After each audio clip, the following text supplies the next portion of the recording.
وأشهد أن سيدنا ونبينا ومولانا محمدا عبده ورسوله صلى الله تعالى عليه وعلى آله وصحبه وبارك وسلم تسليما كثيرا كثيرا. أما بعد فأعوذ بالله من الشيطان الرجيم. بسم الله الرحمن الرحيم. وأطيعوا الله ورسوله ولا تنازعوا فتفشلوا وتذهب ريحكم واصبروا إن الله مع الصابرين. وقال الله سبحانه وتعالى: وما أرسلنا من رسول إلا ليطاع بإذن الله. وقال عليه الصلاة والسلام: المؤمنون هينون لينون كالجبل الآلف إن قيل قال وإن أليق على صخرة استناقة.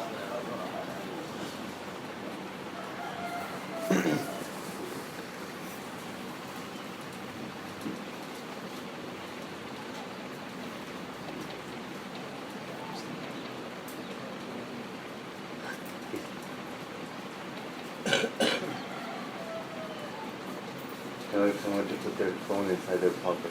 Don't sit with shaitan on your lap. My dear respected brothers and elders, the reality of deen and the conclusion of deen, that is the obedience of Allah and His Messenger. The reality and the conclusion of deen is the obedience of Allah and His Rasul. This is the reality, the haqiqat, the reality of guidance. If you're on obedience, then you're on guidance. If your life is on obedience, then you're on guidance.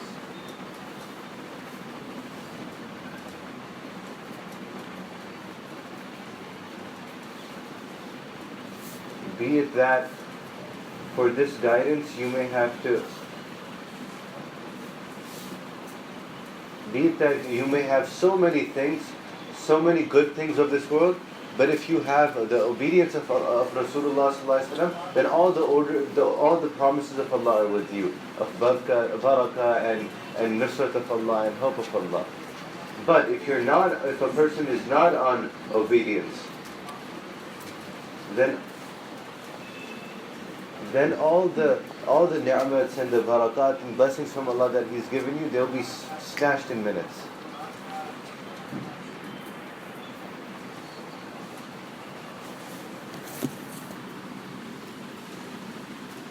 Within a span of a few minutes, that the life Allah suddenly changes the life.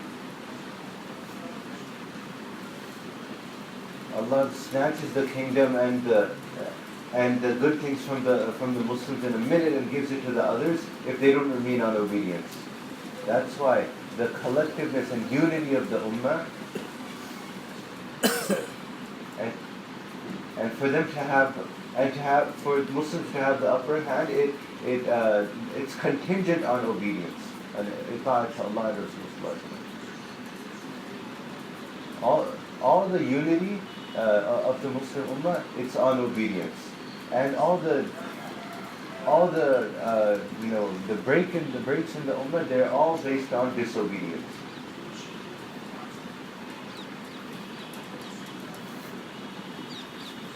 And wherever we see a lack of unity, it's all based on disobedience and following one's own desires rather than the mashwara and what's commanded. And disunity is the biggest source to take away the help of Allah subhanahu wa ta'ala. Disunity is the number one source to take away the help of Allah subhanahu wa ta'ala. Lack of a'mal or deficiency in a'mal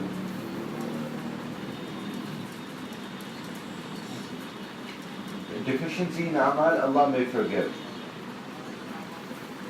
Through deficiency of amal, Allah won't stop His unseen help uh, and Allah may forgive it. Allah won't stop His unseen help as long as there's unity amongst the Muslims. But if the ijtimaiyat and unity is finished, then even if a person has accepted ibadat and worships of Allah, then Allah's help won't come. If there's no unity, even though there's excellent ibadat, then Allah's help will not come. If there's no unity with each other, then the accepted worships and accepted ibadat, then such ibadat, the way Allah wants it. And if all the Muslims of the whole world, if they all have such ibadah, the best ibadah, the way Allah wants, but if they don't have unity among themselves, and these people are mukhlis and sincere in their ibadah, then if they don't have unity, then Allah's help won't come. But if they, on the other hand, if they have deficiency in their a'mal, but they're united together. And he said unity, it doesn't mean that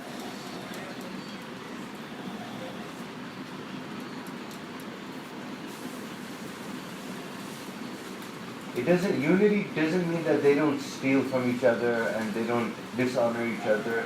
He said because there's many non-Muslims who are such that there's many non-Muslims who also think that it's bad to steal from one another or dishonor one another. So this is not unity. So he's saying this is not the case. But he's saying, but rather, if Muslims on a collective level, the Muslims, they're not united on the obedience of Allah and Rasul sallallahu alaihi wasallam, then Allah's help will not come. And it doesn't matter if their worship and ibadat reaches the arsh of Allah. So he's saying unity is on the obedience of Allah and Rasul sallallahu alaihi wasallam.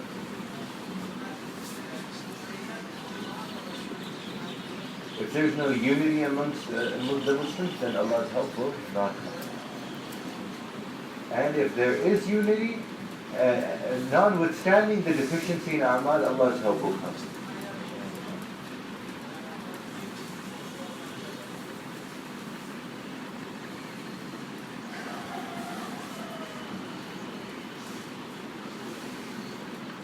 The effects and the blessings of unity of Muslims and the harmful effects of disunity, both of these we have to understand. So we should understand what are the blessings that come from being united and the effects that come from it.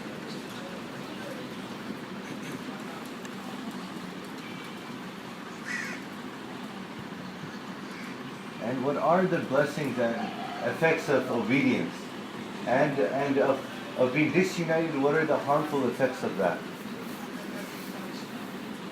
So he's repeating, what are the blessings of being united and the harmful effects of being not united?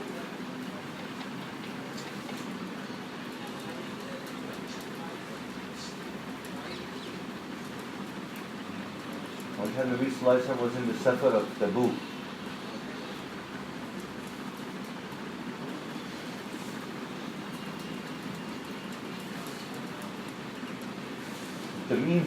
The food was finished with all the Sahaba while they were traveling. There was no more food to eat. So one Sahabi, he asked Rasulullah sallallahu alaihi wasallam that he said that, oh Rasulullah, I want that for my traveling companions, like means the Sahaba, I want to slaughter my camel so that they can eat, because they're all hungry and they have nothing to eat. So Nabi Sallallahu Alaihi Wasallam said, yes, definitely, go ahead and slaughter. This is a good thing. Just to feed others food, to spread salam. These are all means to enter into Jannah. So when this Sahabi, he went to slaughter the camels, then what happened was that Umar radiallahu anhu, he saw this Ansari Sahabi and he stopped him from slaughtering the camel. He said, no, I'm not going to let you slaughter this camel. This Sahabi, he said that first of all, this camel is mine, and I'm slaughtering it, and also I have permission from Rasulullah sallallahu alaihi wasallam, and I'm doing it to feed the other Sahaba. So what do you mean by this? He said that, look, we're in a collective work right now, and whenever there's a collective work, it's done by mashwara. And then this Sahabi, he said, but I've come and I've asked Rasulullah sallallahu alaihi wasallam, and he gave permission to do this.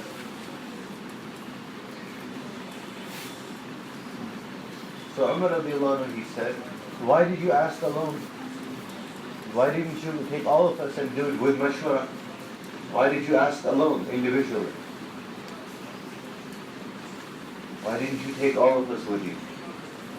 If you had taken all of us, then we would have also given our opinions.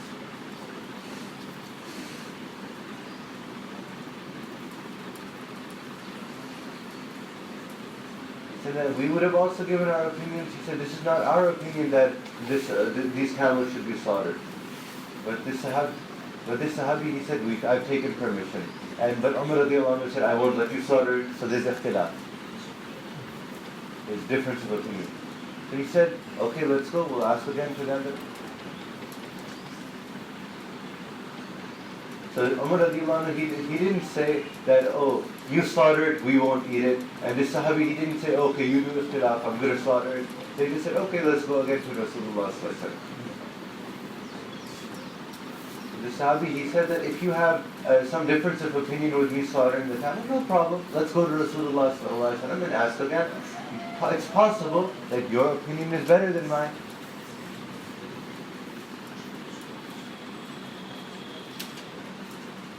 He said, maybe your opinion is better. Let's go ask again. It didn't happen that in this difference of opinion, one is saying, oh, if you slaughter, we won't eat. The other is saying, no, I will slaughter. They just said we went to... So then Umar radiallahu anhu, he took the hand of the Sahabi and they together went to Rasulullah sallallahu alaihi wasallam. And he said, oh Rasulullah, what have you done that you told the Sahabi to slaughter the camel? What have you done? So the Nabi sallallahu alaihi wasallam said, what's the matter, Umar? So Umar radiallahu anhu said that, why have you given this Sahabi permission to slaughter the camel? So Umar radiallahu anhu is saying that, he said that if we're in travel and if we slaughter the camels, then we'll have less conveyances for the travel. So that's why I think that we shouldn't slaughter the camels. So he said that, oh Nabi of Allah, you make dua from Allah. And then Nabi sallallahu alaihi wasallam, he agreed with the Raya of Umar radiallahu anhu and he stopped the Sahabi from slaughtering the camel. That no, don't slaughter this camel anymore. That even though you have the good desire to feed the other Sahaba, it's his own camel, but still, now sacrifice your desire and leave your desire aside, even though it's a good desire, and fall on obedience. Yeah. And he said that many people, they have good desires.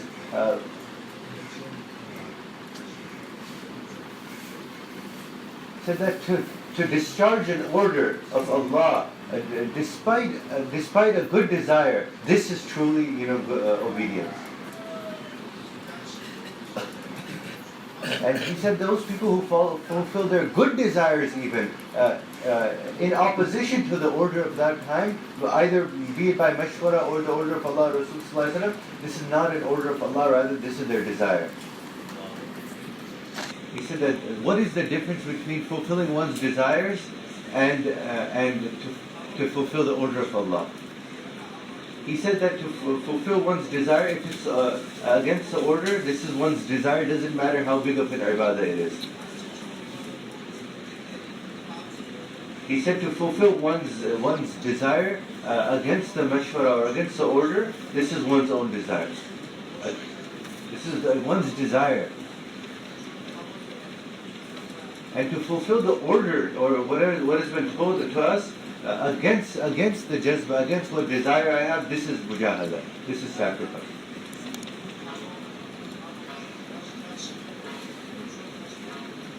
He said that, so this is mujahada, fulfill the order, whatever it is, against whatever desires I have. Say, I may have very good desires, very good, to spend in the path of Allah, to feed people food, to do this or to do that. The Sahabi, he had this great desire that he wants to sacrifice the camel to feed the others. But there was ikhtilaf. And Umar radiallahu anhu, upon his ride, Nabi sallallahu alayhi wa sallam, he stopped the Sahaba and he revoked the permission of sacrificing the camel.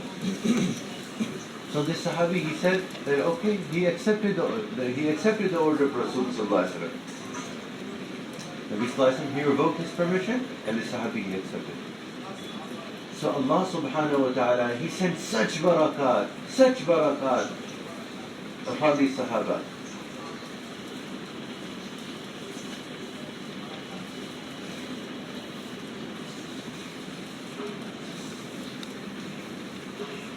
So then Nabi sallallahu alayhi wa sallam, he said that, all your packs of where you hold your food, just collect everything that you have together. So everybody, collects everything that they had. All the, sacks of food or whatever little bit they had, Nabi sallallahu alayhi wa sallam collected all of it. It was all collected, and whatever little everybody had, that little bit was collected. So Nabi sallallahu alayhi wa sallam made dua, oh Allah, give us blessings in this. So Allah put such barakah in this, that in this small provision, that Sahaba, they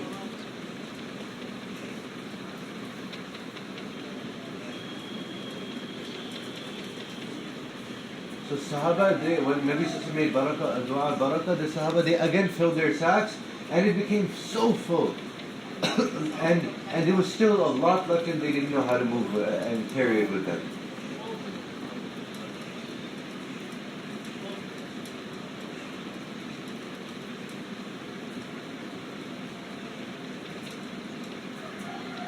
So the Sahaba, they used to have open clothes, like the people of Sudan or something.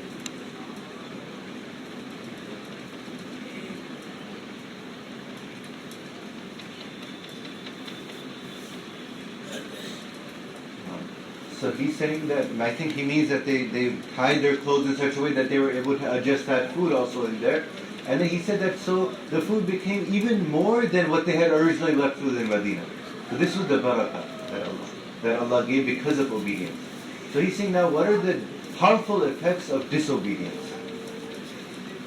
You should listen very carefully. Allah subhanahu wa ta'ala has in the Quran made mention of two masajid. One Masjid al-Quba and one Masjid al-Dawah. These are two masajid of which Allah has made mention of in the Quran.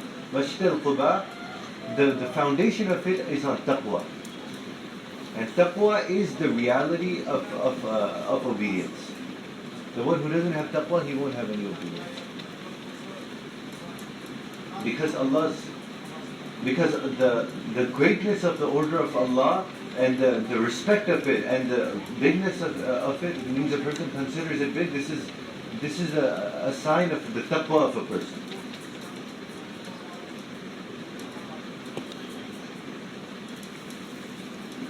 To consider Allah's order big and have respect for it, this is the sign of the taqwa of a person.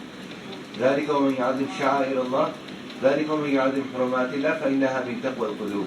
It means that whoever has taqwa in his heart, and those people, they'll protect the orders of Allah, and they'll consider it big and they'll respect it. So Masjid al-Quba, so this masjid, the foundation of it was taqwa. So Allah mentioned this in the Quran. The Masjid al-Ussisa ala taqwa, that masjid whose foundation is upon taqwa. Allah said that, O Muhammad sallallahu alaihi wasallam, that masjid whose foundation is on taqwa, you should go in that masjid. you definitely should go in that masjid. That in this masjid, there are such people who want to be purified, who love to be clean. The people of Masjid al-Quba, they used to use mud also and water also to clean themselves. They used to use two levels.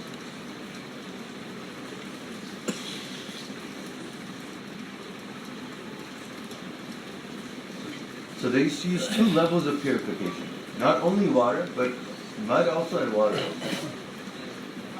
So Allah even mentioned this, that in this masjid there are such people who love to be clean. Yeah. I mentioned who love to be purified, that's right, it's the people who love to be clean.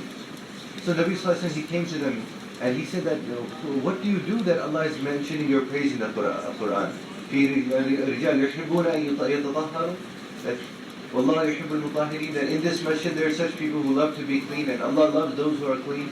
What do you do that Allah loves you so? So they said that we use mud also and then we use water also to clean ourselves. So Allah said that, oh my Nabi, oh my beloved Nabi, you go and you pray in this masjid. So Nabi Sallallahu Alaihi Wasallam used to go in this masjid.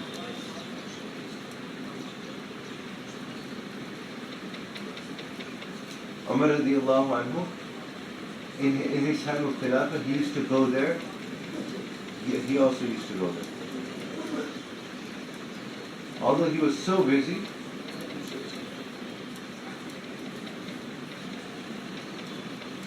because of his busyness, he couldn't even recognize his children sometimes. He didn't even know that this is my child. That's how busy he was. He had no time. He didn't even recognize that, is this my child? He asked about his own grandchild. Whose child is this?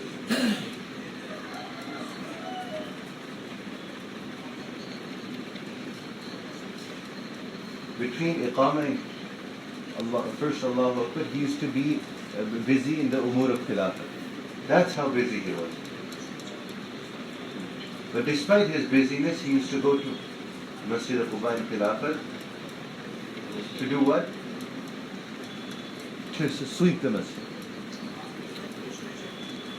He used to go and sweep the masjid. He said, in our masjids today we think, oh, the person who's the mulazam of the masjid, he'll do it. No, in the Khilafat of Umar radiallahu anhu, he himself used to go Masjid al-Quba to sweep the masjid, despite his extreme busyness. It's in a riwayat that he went from his home to do wudu. It's in a hadith, the person who does wudu and goes to Masjid Quba to pray 2 rakat, he has the reward of an umrah. This is the fadail of Masjid Quba, which is near Masjid al-Nabawi, close to it. And on the other hand, there's another masjid al-Dirar. It's some young people. They went away from Masjid al-Nabawi. They cut off the Markazi Masjid. The Markazi Masjid is Masjid al-Nabawi. So some young people, they went away and they separated.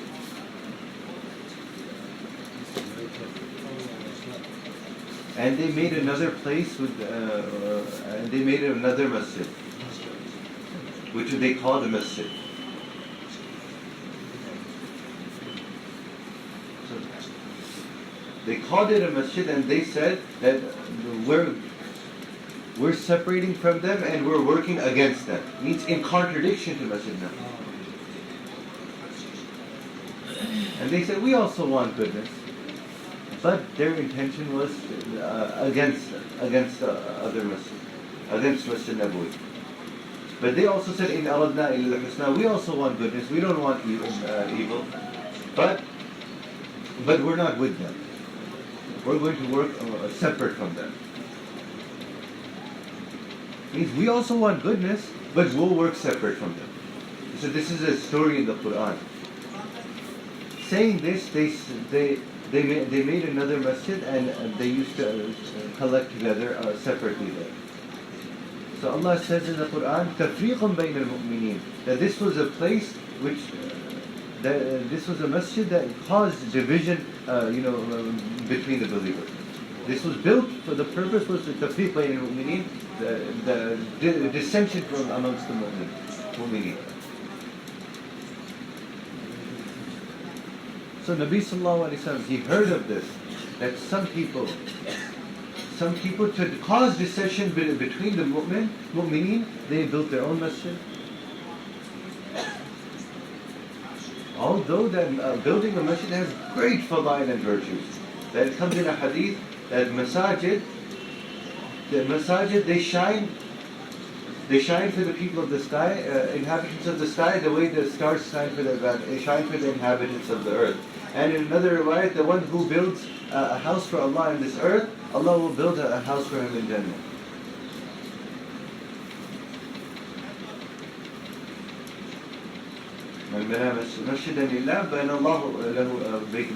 The one who builds a masjid for Allah, Allah subhanahu wa ta'ala will build for him in Jannah a house. This is the fadila, the virtue of building a masjid.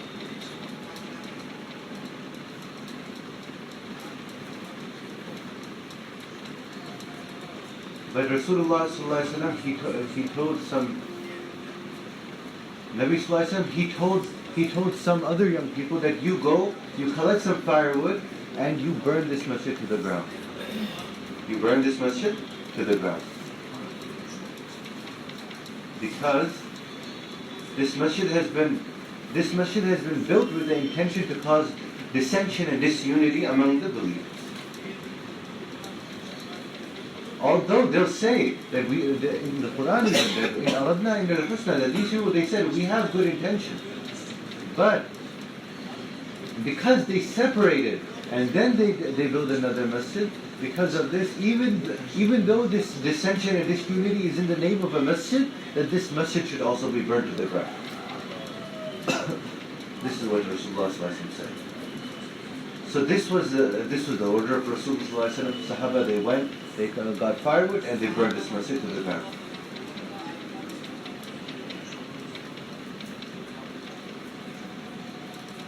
And those people, they left from that place, and that place became empty. Now it's just a piece of land, which is like it has this. It's empty now. Although we know that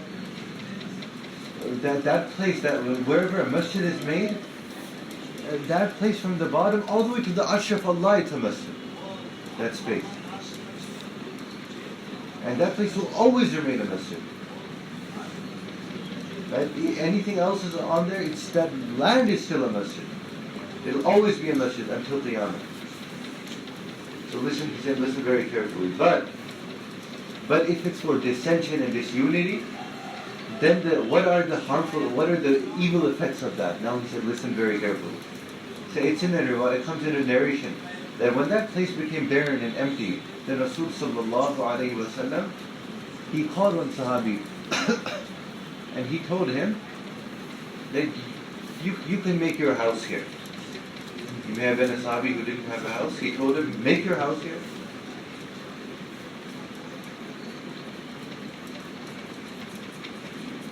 So he told the Sahabi, you make your house in this plot of land. So this Sahabi, he said, "O Rasulullah, how can it be that I'll make my house here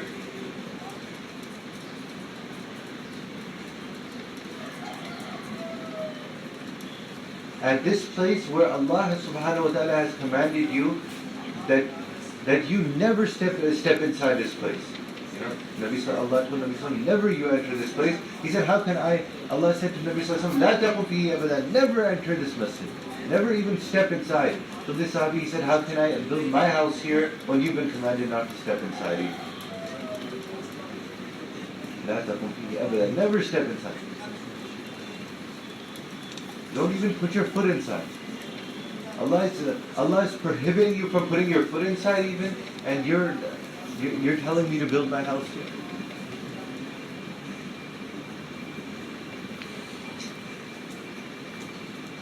So lihada, he's saying, because of this, I won't make my house here. So this Sahabi, he says that I have one small house, alhamdulillah, my needs are being fulfilled with this. So there was another Sahabi who had no house at all. So Nabi Sallallahu Alaihi Wasallam called him now, and he told him, Zayd ibn Aqram, and he told him that you can make your house here. So this Sahabi, he says that on the order of Rasulullah, I made my home here, place of living here, on where this masjid was, on the place of this masjid.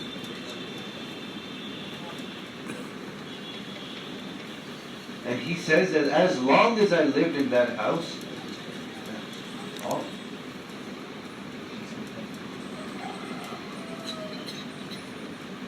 he said, don't sleep here. He said, whoever is feeling sleepy, go in the bath.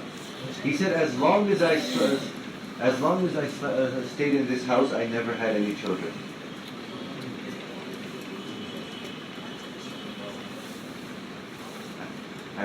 My wife remained barren. I had no kids.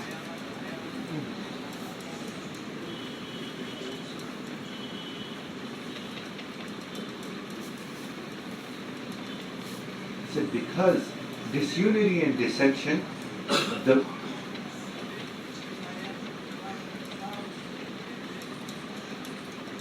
he said that it even affects the children, the land, it affects the animals, everything it affects. He said even until the animals it affects. Hazrat Yusuf Rahmatullahi used to say that with the disunity of the Muslims, forget the Muslims, all the creation of Allah becomes an extreme worry and extreme concern. All the creation of Allah. Because for all the creations, their source of mercy of Allah and blessings from Allah is through the unity of the Muslims, and otherwise it's because through the disunity of the Muslims.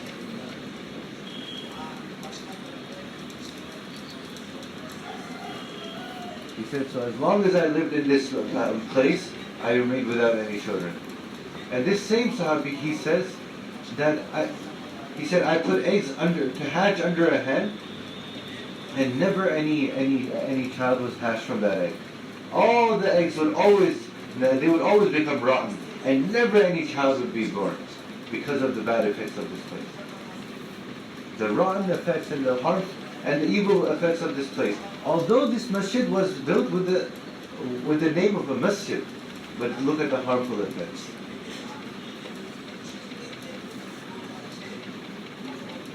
He said that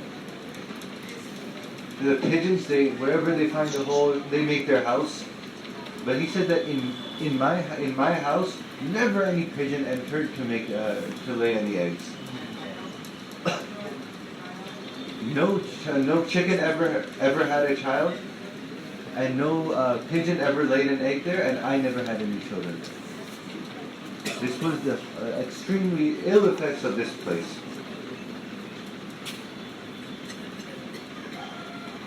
He's saying that all of these things that I've mentioned is to tell to you and to explain to you the blessings of obedience and unity and the harmful effects of disunity and disobedience. So he said that I've mentioned that sacrifice in mujahadah is that we fulfill the hukum, the order, against our desires and against what we want. He said Allah and Rasul Sallallahu Alaihi Wasallam that all their orders, all those orders are against the desires of the human being. He said that listen, it's a very simple thing. That Allah has kept the demand of the need of hunger, but Allah has kept the order of fasting. Allah has kept the order of fasting.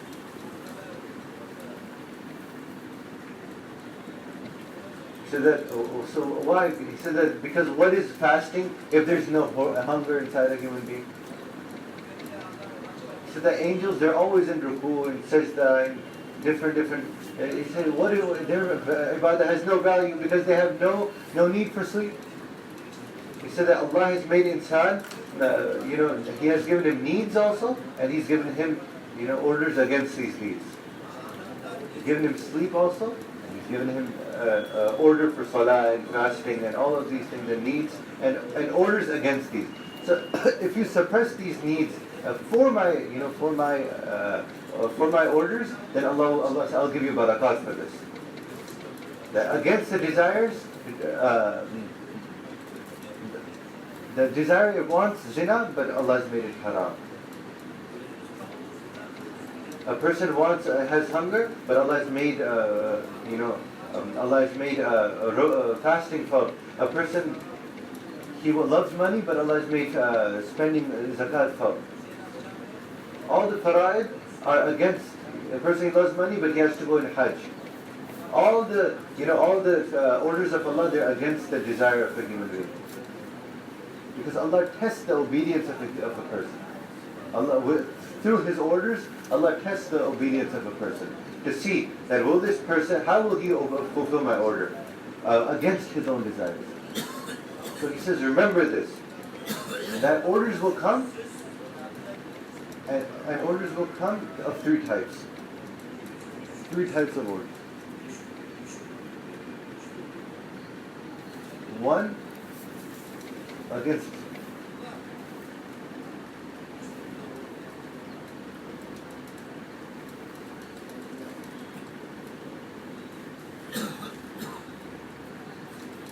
the orders will come against nature, or no, not nature, against haysiyat, I'm not sure. The second, orders will come against what a person wants, his jazba, desire. He'll elaborate on all of these, so we'll get to the first one again. The third kind is that orders will come against the dealings.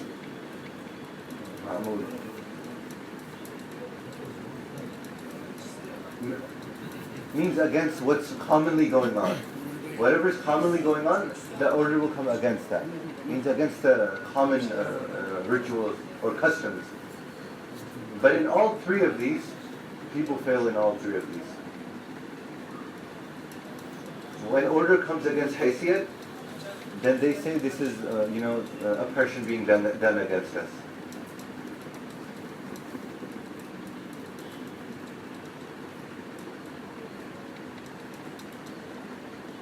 So then people say the oppression is being done upon us. So he said, listen carefully. Allah gave angels the order, and we'll understand what haysiyat means. Haysiyat means your status. Order against your status. So Allah gave angels the order that do sajda to Adam alayhi salatu wasalam. So all of them, they fulfilled this and executed this order. That in front of the order of Allah, we cannot do anything. We cannot even think. He said to even think against an order is enough to be disobedience. Or no, to even think of the reason for an order is enough for its disobedience. That the people who have to obey, they never think what's the reason. Those who think of the reason, those are the ones who remain in doubt against for an order. Should we do or should we not do? Will there be benefit? Will there be harm?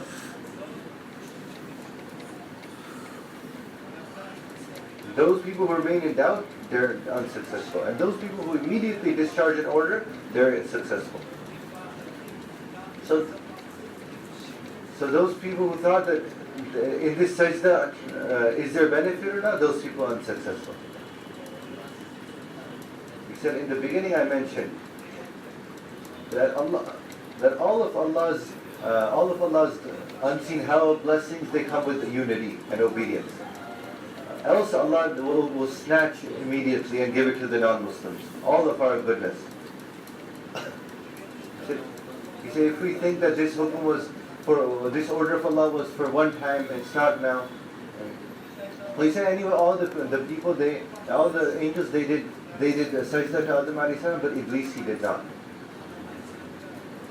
Why? Because he thought that, I'm senior and he's new. This is all. I'm better than him. That's it. I'm senior, I'm better. أنا خير منه. I'm senior and I'm older and he's new. I'm better and he's not as good. The quality of fire is to rise up and the quality of dirt is to settle down.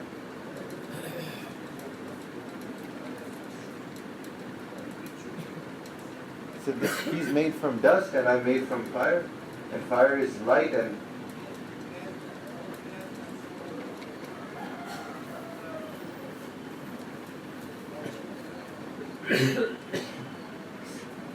he said that this is oppression against me. I can't fulfill this. Give me another order, I'll fulfill that. But he's not according to my status. I can't make sure that. But he said that any other order, I'll fulfill it. But this is too much, and this is oppression against me. So he said, just this was enough. Allah removed him from the company of the angels. He was such a jinn that was with the angels, but Allah removed him.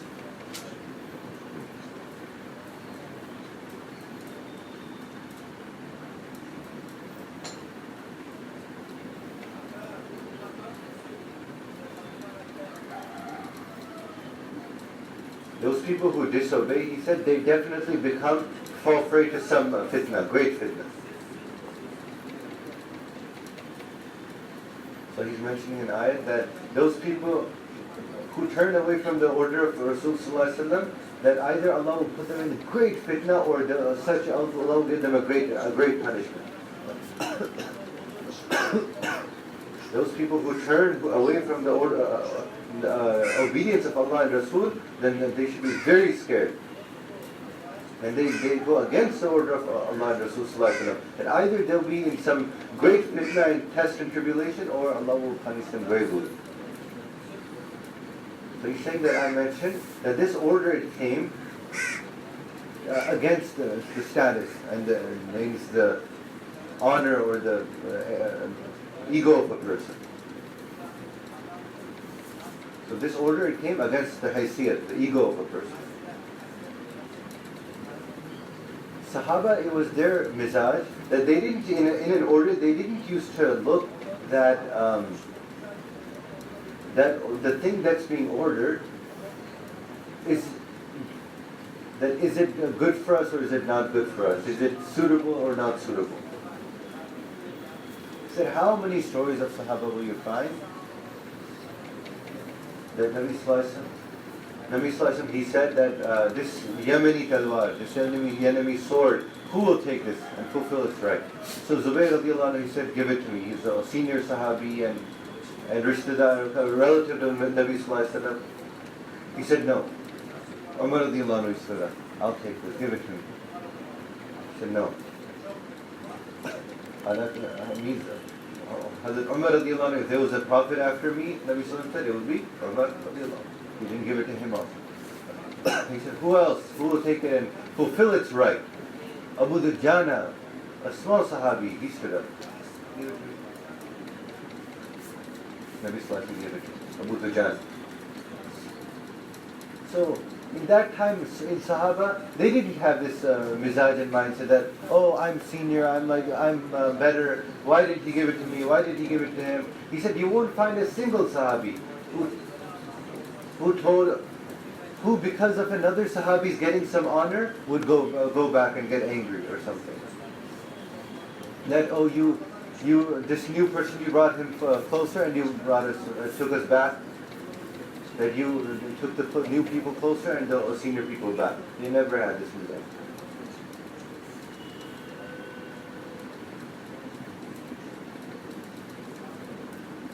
When certain Sahaba, when they entered into Islam, Nabi Sallallahu Alaihi Wasallam, he took ahad from them that when you come into Islam, some Sahaba, other Sahaba, they will come ahead of you. Don't go behind, leave Islam then. They made certain Sahaba, they even did bay'at on this.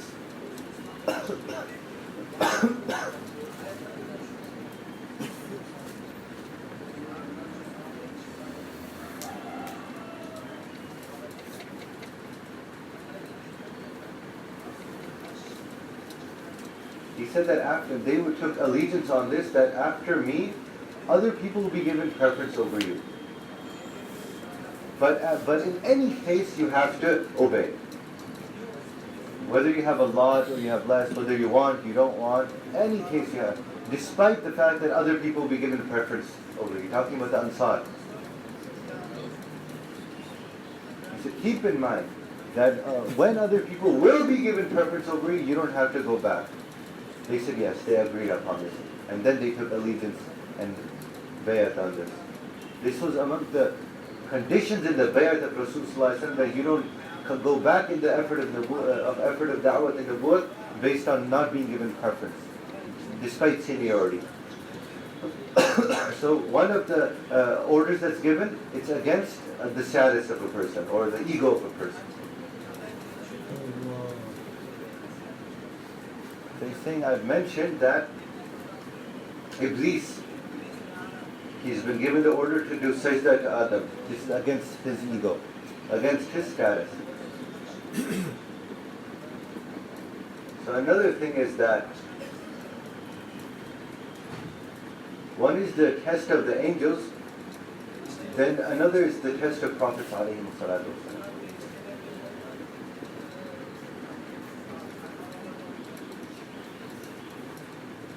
That you, O prophets, that the prophets that they fulfill the order of Allah against their desires. He said, prophets, they had a desire for children, the sons. Why? To protect the amanat that Allah had given them through nubuwwah. So they would want children so that they can continue this, to protect this message of Allah. They can teach their children and who can. So Zakaria alayhi salam, he said, he made this dua to Allah and he said that I fear the other people around me. So he said, oh Allah, give me such a son who will after me, who will protect this amanat and this trust of deen.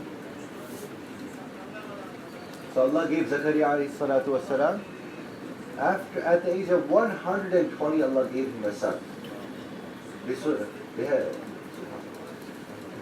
his wife, the age of 90, and he himself, 120.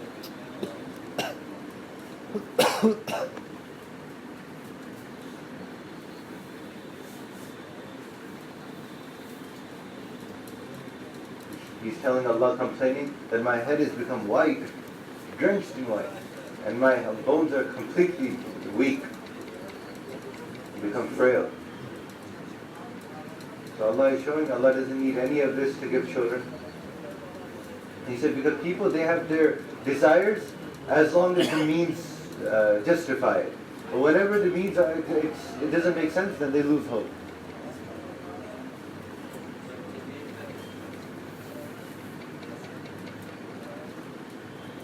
He said our mindset is that as long as the means justify, our hopes remain. But when the means, it comes out of our understanding, then we lose hope also. He's saying that's why we're not able to take from Allah against the means. Because our hopes finish when the means finish.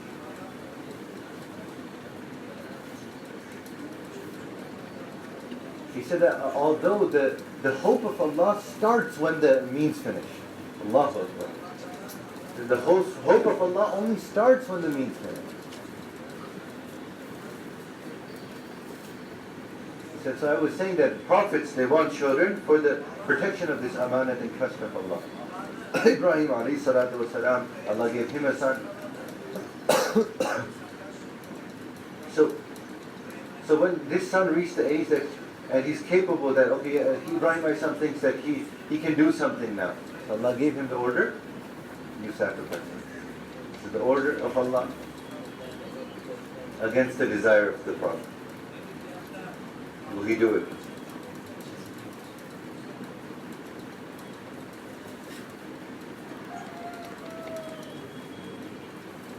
So he's saying that there's so many other orders that Allah could have given.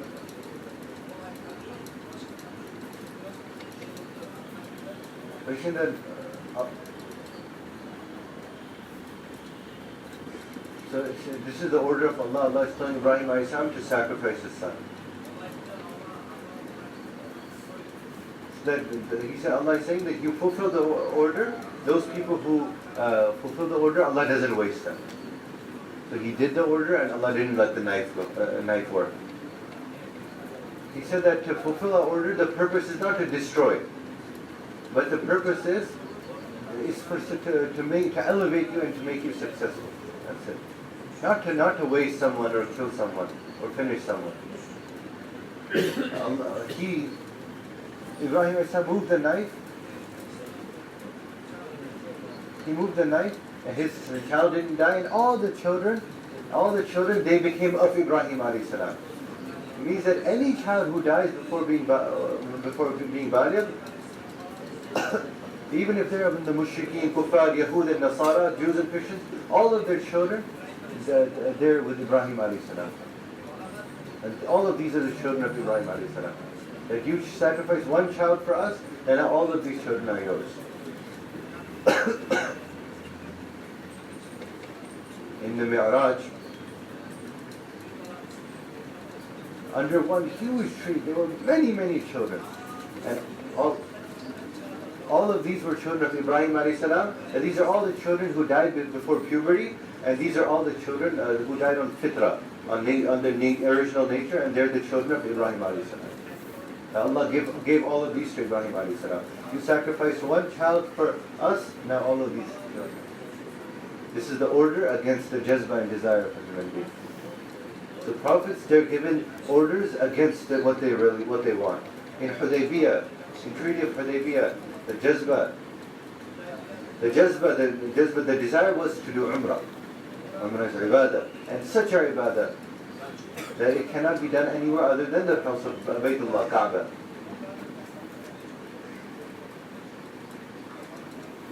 He said that there's so many other amal you can do all over the world, but Umrah you can only do, and Dawah you can only do in the house of Allah. You cannot do anywhere else.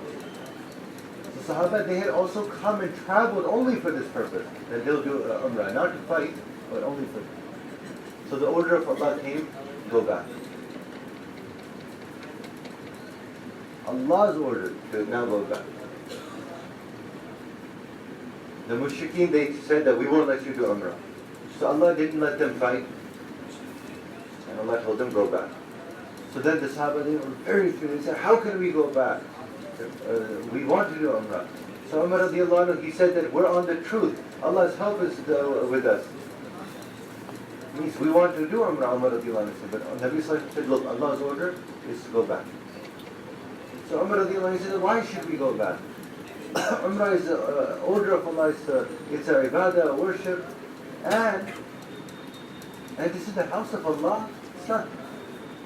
So everybody does Hajj and Umrah. We'll also do. He said no. We're not. The mushriki, they said we're not going to let you do Umrah, and this is the order of Allah. So Umar radiallahu anhu is furious. He's going to everybody. And we came for Umrah. Umrah is ibadah, and this is the house of Allah. Why don't we do Umrah? Whoever Umar radiallahu anhu went to, they used to tell him that yes, that the Umrah is our ibadah, but the order of Allah is to go back, and we have to obey Allah and His Messenger. And it doesn't matter if our desires wish otherwise. And despite that, it's a good deed.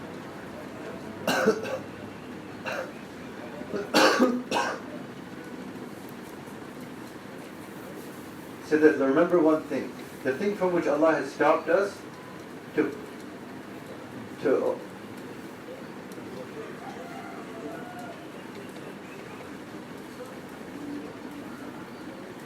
He said that the thing from which Allah has stopped us to not do that, this is a small test. But when Allah orders us to do something against our desires, this is a big, big test.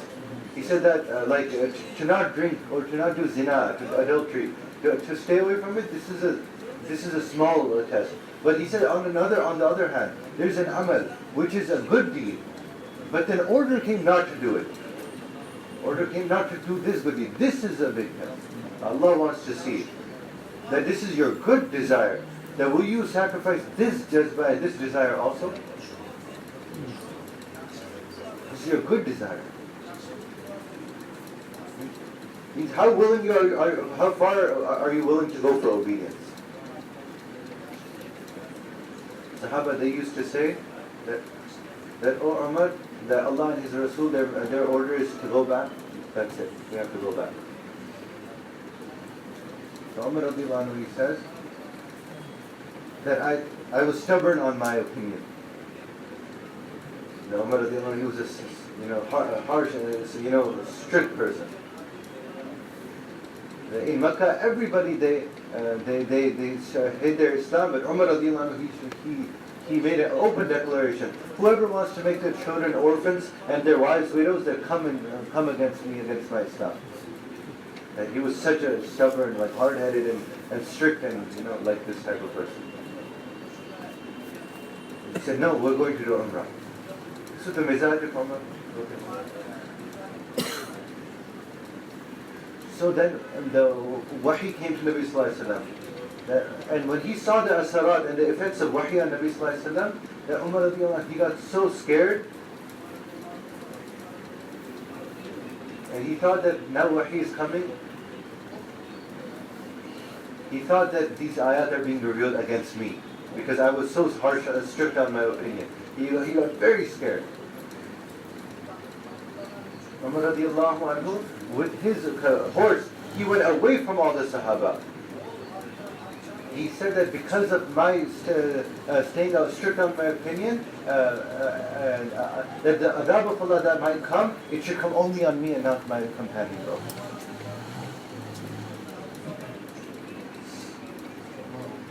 So Umar radiallahu anhu, despite his opinion, he was so scared of his persisting on his opinion to do Umrah, that he went separate from all the Sahaba with his conveyance.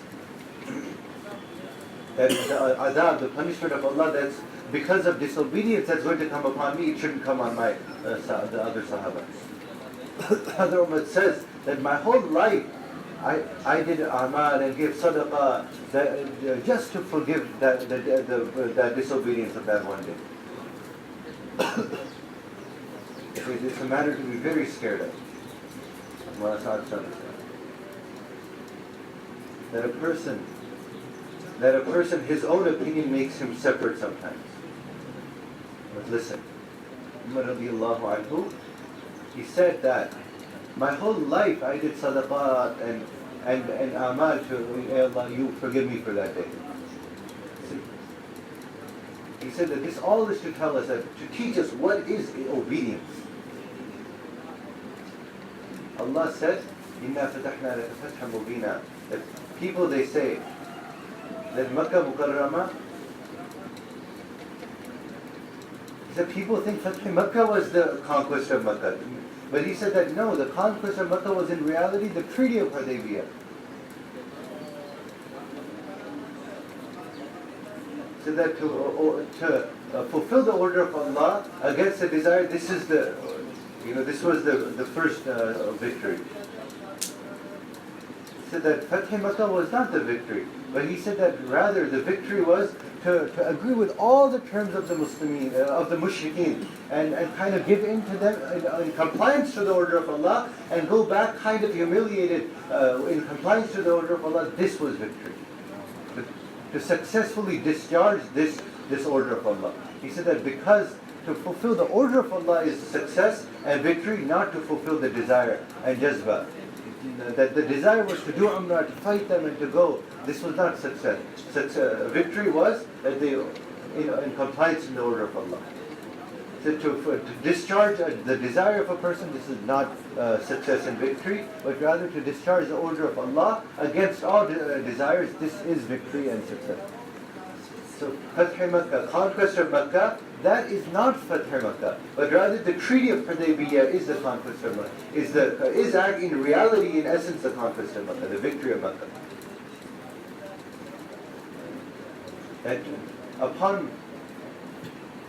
So he's saying, I've given an example that when the order comes, that orders will come against the desire of the person.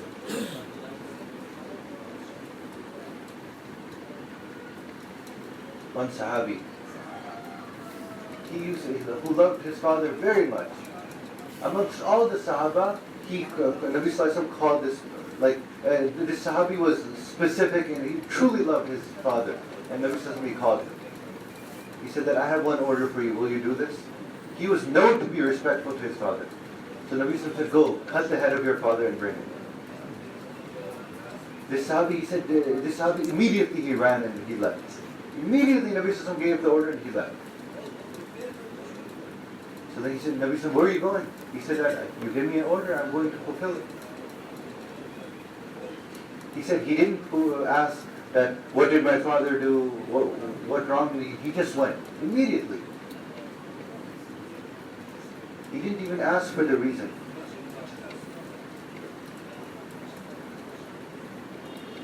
He said that, where are you going? He said, just to discharge the order that you gave me. Then Nabi said, no, that we've been sent to unite ties of kinship, not to break them. He said that the order I gave you was just to see that do you have more attached love for me or with your father? Because he was known to love and respect his father more than the others. This is an order against the desire of Allah. He has a good desire for respect of his father. Another woman, she had a disease, I think leprosy, or some where the disease comes on the body, on the hands and the feet.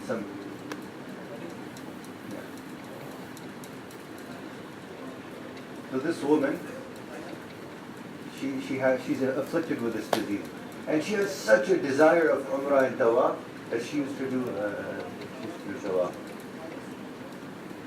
With this such disease she used to, means what kind of desire she must have inside to do Tawaf of the house of Allah.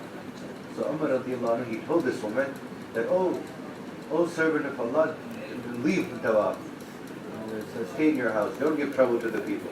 So this woman, she left Tawaf and she sat in her home. Left Tawaf, this Amal. So Umar radiallahu anhu passed away. Then it was told to this woman that the one who gave you the order to stay in your home, he's gone now. Now you can go again. Somebody told her. She said that no, it cannot happen like this. That I'll obey the Ameen in his life, and when he dies, I'll disobey him. The Ameen he gave me, he stopped me from Dawah. I have to see this through. She said, I will not do Dawah. People, they told her that the Ameen is gone now. She said, so the order still remains. Unless a new Ameen, he gives another order, this order is remaining. So it cannot happen. It cannot happen that I listen to him in his life and then I ignore him when he passes away. He said that, she said, the desire, he's saying that the desire of Tawaf is very good, but this is the order. So these are the examples from the lives of Sahaba. That through these things, ijtimaiyat and unity prevails. The third thing is that the order will come against what was commonly accepted. That before it used to be like this, now like this. Why? So no, even against the common practice, orders will come. Just to test. Why? To see that do these people stick on their customs, rituals, and previous practices, or do they come on the order? That this was the common practice that Salah, the Qibla used to be Baytul Maqdis, Masjid Aqsa. So now the order came that turned to the Kaaba. Dhuhr namaz, Salat al-Dhuhr was going, and in the Salah the order came. فَوَلِّ وَجْهَكَ شَطْرَ الْمَسْجِدِ الْحَرَامِ, that he turned towards the house of Allah. So Rasul sallallahu alaihi wasallam, while he was leading Salah, he turned to the Qibla towards the Kaaba.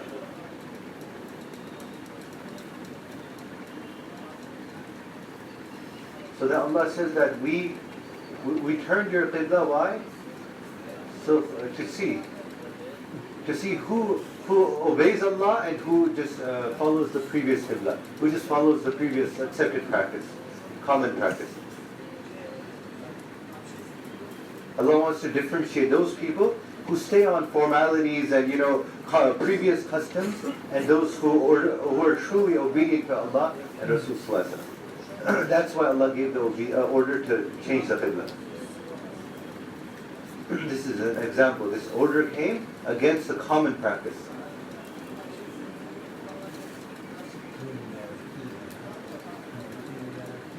And this used to be our common practice, but Allah gave order against that. To see who's going to order, who obeys, truly obeys the Nabi, and who stays on the common practices and rituals.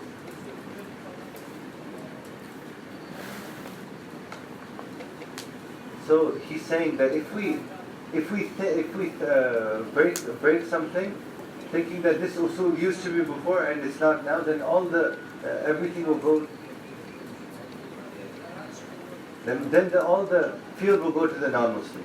He's saying that in the time of Uhud, that Nabi Sallallahu Alaihi Wasallam, he told some people to stay at a certain hill, some archers, and he told them that you don't have to leave this place. That whether you guys, we win or we die. No matter what, you have to stay here. It doesn't matter if the Muslims are losing so much so that even the birds are eating our meat, that still you have to stay here. No matter what, you have to stay here. He gave them a strict order.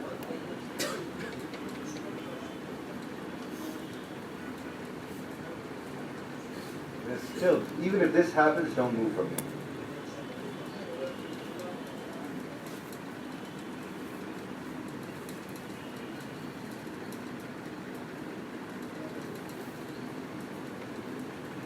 People he put on this place. He made Abdullah ibn Jubayr the Amir of these people, that obey this Amir and don't move from this place. So Allah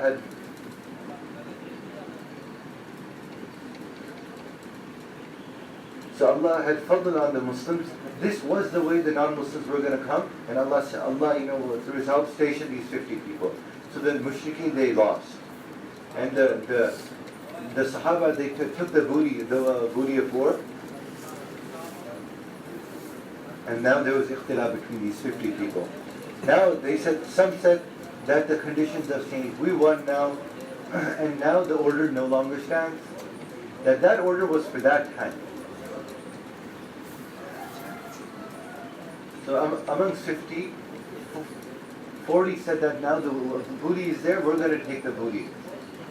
The Amir, he said that nobody has to move from here. This is the order of Rasulullah. So then they said that no, this order was until the battle remained. Now it's but then he said no. The Amir said no. We were told to remain here no matter what. We have to stay here. So Abdullah bin Jubayr, the Amir, he was strict on his orders. But these 40 Sahaba, they separated. They said no. They said that we'll take the booty. That this order no longer stands. Everybody's taking the booty. We'll also take it. And you're the one who stands in our way. And this order no longer stands. So these 40 Sahaba, they separated. And 10 Sahaba, they remained steadfast. So 10 remained. The mushrikeen, they saw that. Now they saw that they're not that many. So the mushrikeen, another part of the army, they went and they attacked from that side. And the Sahaba, they were so busy in taking the booty that they didn't even think that the non-Muslims would come again, and they came and they overtook them. And they defeated them. And after this order came, this ayat was revealed, وَأَطِيعُوا اللَّهَ وَرَسُولَهُ وَلَا تَنَازَعُوا فَتَفْشَلُوا وَتَذْهَبَ رِيحُكُمْ. Which said that fulfill the order of Allah and Rasulullah, and whatever order is given to you, fulfill it completely, otherwise the Jews and Christians will be, Allah will put them on top of you. That you didn't completely fulfill the orders.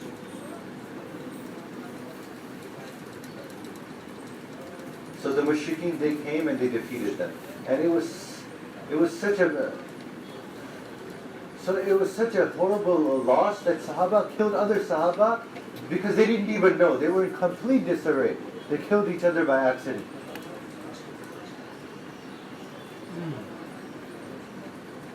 And even there was a rumor that even Nabi Sallallahu Alaihi Wasallam, he passed away. But all of this, why it happened?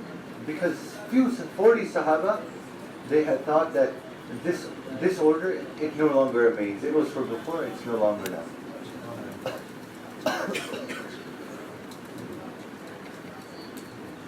saying that if in any small place, in any small city even, if some small people go against the Amir and they see that this usul was there before, it's not now, then remember that even on this disobedience, Allah will take the help of Allah from the Muslims, and Allah will give the help to them. Means Allah will make the non-Muslims over them. And he said that all the Muslims didn't in this small, all of them didn't disobey the Amir. Only one small section, one section. So he said that if any city, even if a section of the Muslims don't listen to the Amir, that this usul or this order was for before, then Allah won't help them.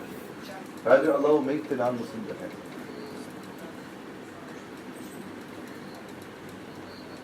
He said that from the whole army, one section, the people under Abdullah bin Jubayr, even from amongst them one section, they disobeyed. So it wasn't that everybody disobeyed.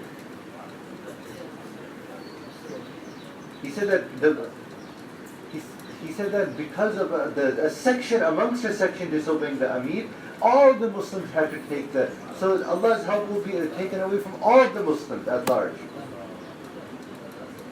He said that although the number of Sahaba in Uhud was 700, from 700 only 40 they disobeyed. Only 40 they disobeyed. And they didn't disobey, it means they out of confusion they disobeyed, out of difference of opinion. 40 they said, we won't listen to you. Allah, because of the disobedience of these 40 Sahaba, Allah gave defeat to all the people of Uhud and gave the victory to the Mushrikeen. 70 Sahaba they passed away. 70 in Uhud.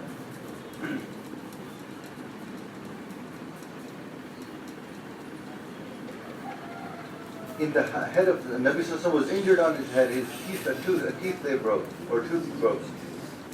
All this because of the disobedience of the order of Rasul Sallallahu Alaihi Wasallam. Nabi Sallallahu Alaihi Wasallam had said, even if we win or lose, no matter what, you have to stay here. So they disobeyed. Even if birds eat our flesh, you have to stay here.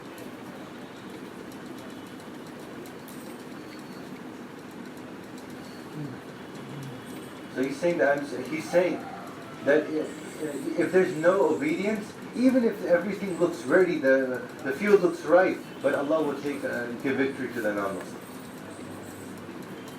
So he's saying that make your mindset like this, and whatever order is given, you fulfill it. He said no matter how the condition, he's correlating obedience with unity, all that the whole bayan. He's saying that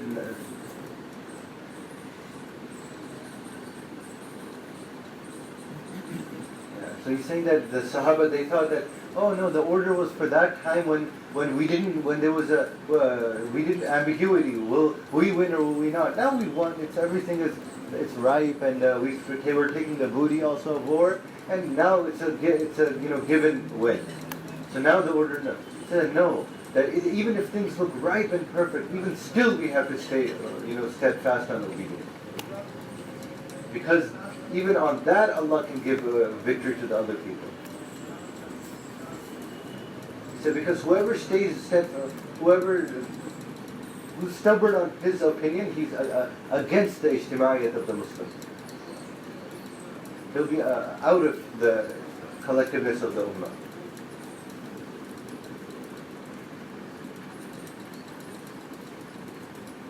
Because his being stubborn on his opinion will not allow him to take part in the collective affairs of the Ummah, because he doesn't agree with it. Before Uhud, Nabi Sallallahu Alaihi Wasallam, he made mashwara. How should we fight the mushrikeen? Should we do it in Medina or outside Medina? He took opinion for everybody. The big Sahaba, their opinion was outside of Medina.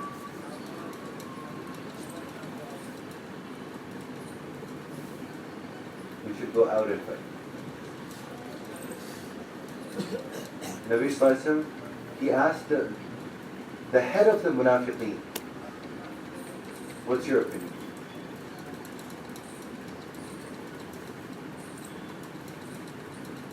He said that whenever any such condition has come, we've also always had success in Medina, so we should fight in Medina.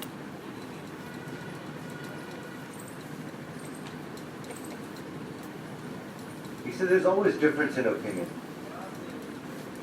And he said that even Sahaba, he said, forget hypocrites, even Sahaba, some Sahaba, they have this opinion that we should fight in Medina. But he said when Sahaba radiallahu anhum, when he made intention to go and travel, like to go outside of Medina, and all the ikhtilaf had finished. He said that opinions are until the decision is made. When the decision is made, all opinions finish, and it's unity on the decision. We should listen very carefully. When Nabi Sallallahu Alaihi Wasallam, he left with the intention to travel, he went out of Medina. Then the head of the munafiqeen, Abdullah bin Ubay bin Salul, he stopped 300 people with him.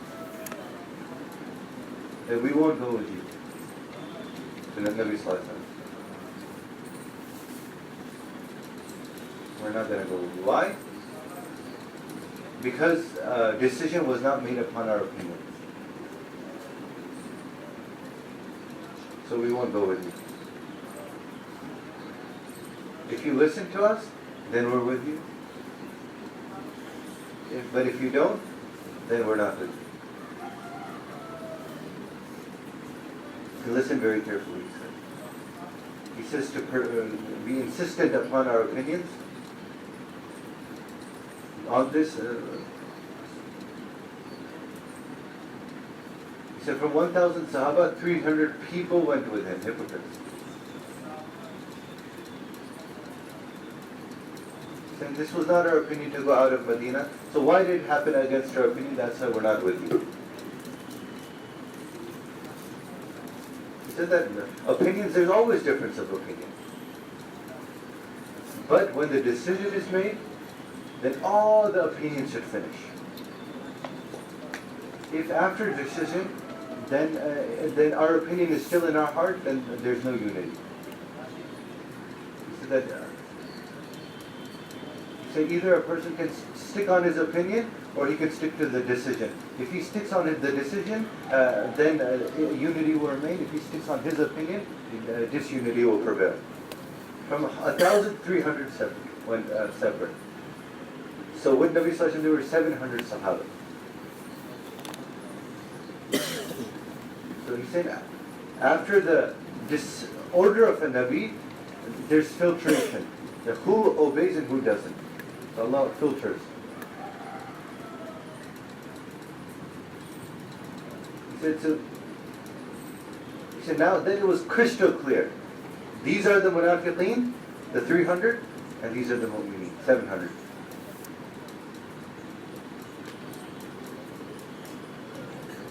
They said we're not going to go out and fight, and we were not with you because decision wasn't made upon our opinion.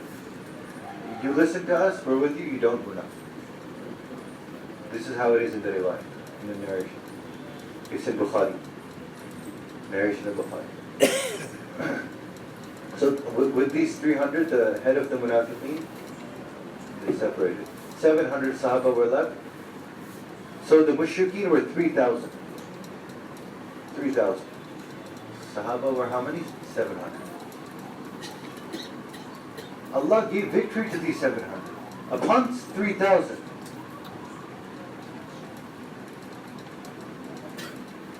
It was an extreme fight with the mushrikeen.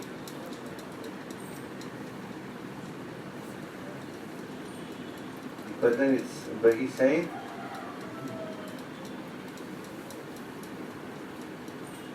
I'll tell you the truth, that they didn't lose because those 300 didn't come. They lost because those who went, from them a section disobeyed, 40. So this is what we have to understand. Those people who left the word, who didn't go with him, he said from their not coming and separating, there's never any nuqsan. There's never any nuqsan or any effect of them. They don't matter. Those 300 who separated from the beginning and stayed with the munafiqeen, from their not coming with, from their the number dwindling of the Sahaba, it didn't have any bad effect on them. Allah gives these 700 victory on 3,000. Because those who didn't go, those people, those who did go, only 40 they disobeyed. So because of these 40, their disobedience and disobeying the order of Rasulullah, these 700, even after gaining victory, Allah subhanahu wa ta'ala gave them loss. After gaining victory. Means they won already and Allah gave them loss again. Means just as you disobey, soon Allah subhanahu wa ta'ala will give it to others. Will give victory to others.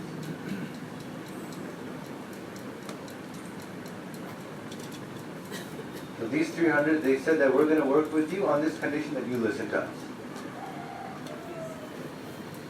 That you stay in Medina and you fight, we're with you.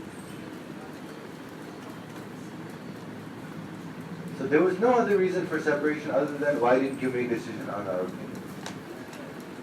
Why was decision not made upon our opinion? This was the reason. I always say, he says, that whenever anybody insists on his opinion, then this person, he's separate from the ijtimaiyya. He's separate from all the collective workers.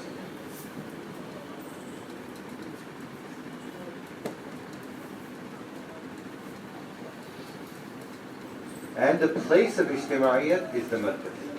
The place of unity is the masjid. It doesn't matter if the numbers are very few, but this is the place of unity. He said that the 1,000 were already less against 3,000. But 300 separated based on being insistent on their opinion. But still 700 Allah gave them victory. So it doesn't matter if the numbers are less or not. Then this happened that 40, they disobeyed. Then Allah again showed that here you don't listen. After victory, Allah will give you loss.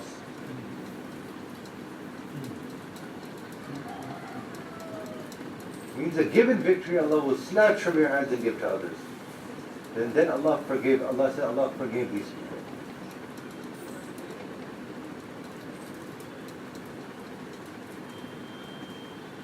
Allah forgave these people.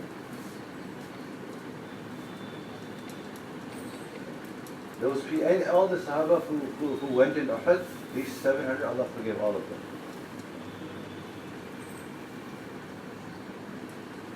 So the conclusion of all of this is that with obedience there's unity. And only through obedience unity is maintained. Only through unity. In all conditions of obedience, the three that he mentioned, so that's why the conclusion of all of deen is the obedience of Allah and His Rasul. He says, don't think that what is my opinion, what is my experience, what is my desire. The foundation of this work is not experiences.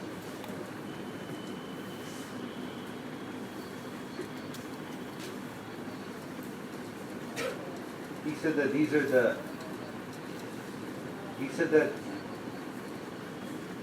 are the temporary things of this world that go on experiences, because the things that you see, they work with your experiences. The things that you see, they're connected with your experiences. The things you like your work, your job, you operate based on your experiences.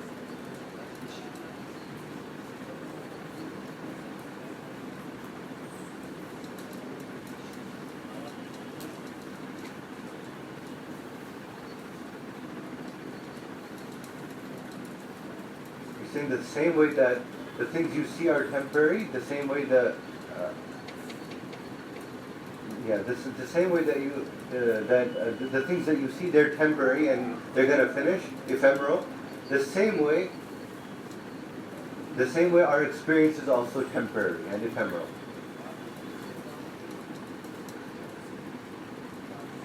Today the sun is out, the sunny, it's cloudy, all these things that you see, they're temporary phases. They move, change. At the end, everything is going to finish. He said that those medicines that are made with experiences of doctors, at times that they go in the whole world, but sometimes you see a medicine, it fails. You see it's bad. All that were made, throw them in the sea. That this medicine can never be used. That although this medicine was made with great experiences, but still it failed. They expand now. Such things that also happen. Because our experiences are not completely reliable. They're temporary and based on temporary things. But he said, however, Sirat, the order, the Sunnah, order of Allah, Kitab, all these things, they're not temporary. These are, tightly sealed and, until the Day of Judgment. They're guaranteed with a seal on it. And that's why, he said, that's why I'm saying that unity is based on, the foundation of deen is on obedience. Be it against our desires. It's not based on our desires and our experiences. That we want, no. But rather on obedience. And that's why I'm saying that this work is based on Sirat of Rasulullah, but not on experiences. Many people, he said that they have difference of opinion based on their experiences. That this is what we experience, this is what we've seen in this work. He said this work of Dawah in Allah is not based on your experiences. He said otherwise, the head of the Munafiqeen, he said we have experienced that whenever in Medina we always win. This was his experience. He had experience in wars. He said this is our experience, that whenever there was any danger, that those people who stayed in Medina, they always remained successful. They always won. That's why, based on our experience, we think that we should stay in Medina. This was his opinion. And he stayed stuck and insistent upon his experience.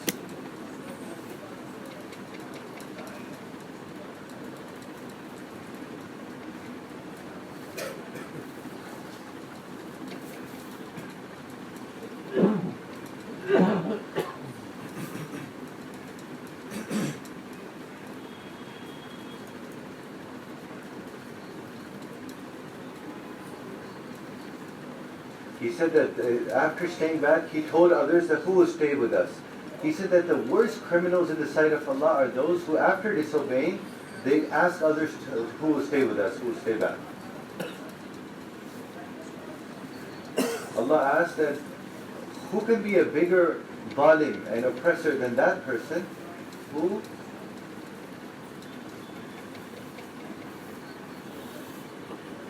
stops in the house of Allah, who stops people from the remembrance of Allah and salah and dhikr and such things. And who can be a worse oppressor than he who tries to cause dissension and disunity in the house of Allah.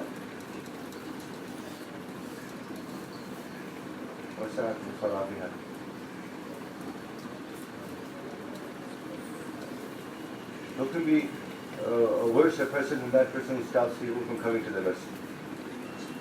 And dissension causes that in the masjid and stops them from the dhikr of Allah. So what about those people who stop people from da'wat in Allah in the masjid? He said that there's no end to their oppression. Their oppression is unimaginable. When someone who's the worst oppressor, who's only stopping someone from dhikr, from the remembrance of Allah, what about someone who stops someone from da'wat? what kind of oppressor will he be?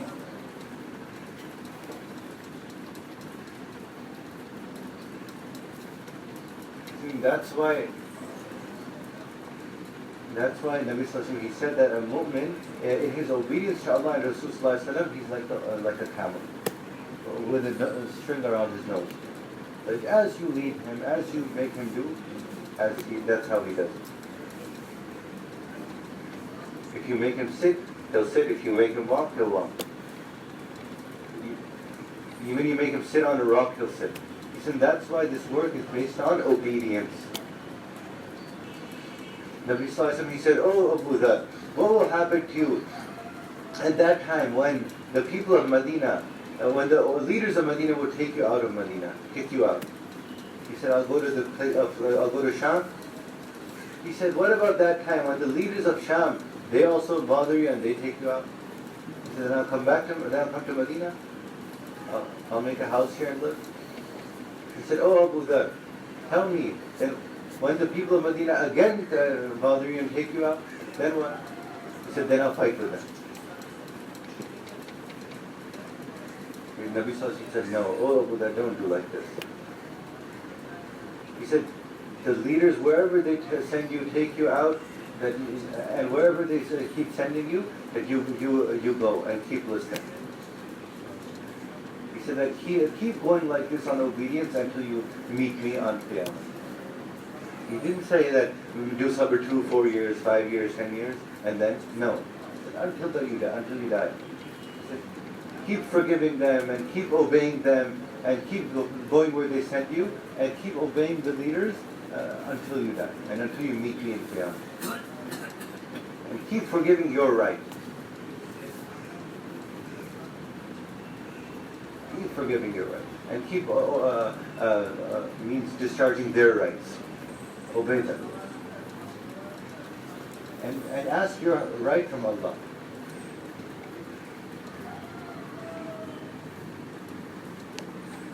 And the rights that are upon you of your leaders, you keep obeying them until you meet me in the Qiyamah.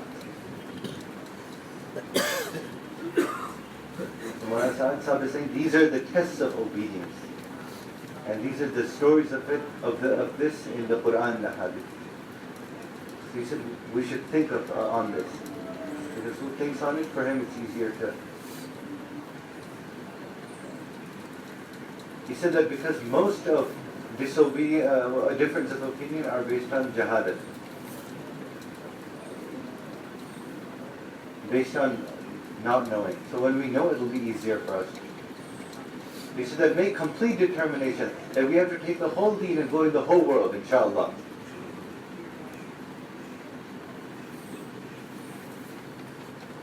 He's saying, inshallah, stand up and give your opinions. Who's ready to, inshallah, we do tashkil. Give your opinion, inshallah. Not give your intention, inshallah.